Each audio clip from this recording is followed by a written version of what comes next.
మంత్రాలకి చింతకాయలు రాలుతాయేమో తెలియదు కానీ వేణుస్వామి జాతకం మాత్రం జరిగి తీరుతుంది అన్నది చాలా మంది అభిప్రాయం. ఆ మధ్యన సమంత నాగచైతన్య విడాకులు తీసుకుంటారని వేణుస్వామి చెప్పుకొచ్చారు. అన్నట్టుగానే వారిద్దరూ 4 ఏళ్ల తర్వాత విడాకులు తీసుకున్నారు.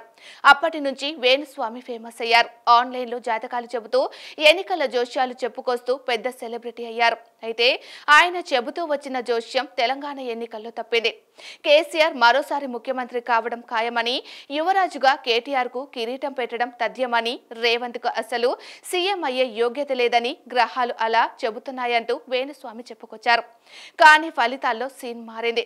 ఈ సెలబ్రిటీ కాస్త సోషల్ మీడియాలో ట్రోల్ అయ్యారు. నెటిజన్లు ఓ రేంజ్ లో వేసుకున్నారు. అయితే వేణుస్వామి ఏపీ ఎన్నికల్లో సైతం జోస్యం చెప్పారు. 2024 ఎన్నికల్లో జగన్ సీఎం అవుతారని తేల్చి చెప్పారు. 2029లో కూడా ఆయనేనని స్పష్టం చేశారు. అయితే తాజాగా వేణుస్వామి మరోసారి తెరపైకి వచ్చారు. జగన్ గ్రహస్థితి బాగుందని, ఆయన మరోసారి సీఎం కావడం ఖాయమని తేల్చేశారు. కానీ వైసీపీ కీలక నేతల విషయంలో మాత్రం డిఫెన్స్ లో పెట్టారు. వారికి కష్టమన్న సంకేతాలు ఇచ్చారు. వారు గట్టి ఫైట్ ఎదుర్కొంటారని చెప్పడం ద్వారా ఏవేవో అనుమానాలకు కారణమయ్యారు. మంత్రులు ఆర్కే రోజా, అంబాటి రాంబాబు, గుడివాడ అమర్నాథ్ల జోష్యాన్ని చెప్పే క్రమంలో ఆసక్తికర విషయాలను వేణుస్వామి వెల్లడించారు.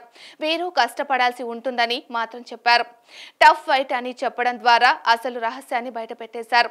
అటు నెల్లూరు పార్లమెంటు స్థానంపై కూడా మాట్లాడారు. వైసీపీ నుంచి విజయసాయిరెడ్డి, టీడీపీ నుంచి వేమిరెడ్డి ప్రభాకర్ రెడ్డి పోటీ చేస్తున్న సంగతి తెలిసిందే.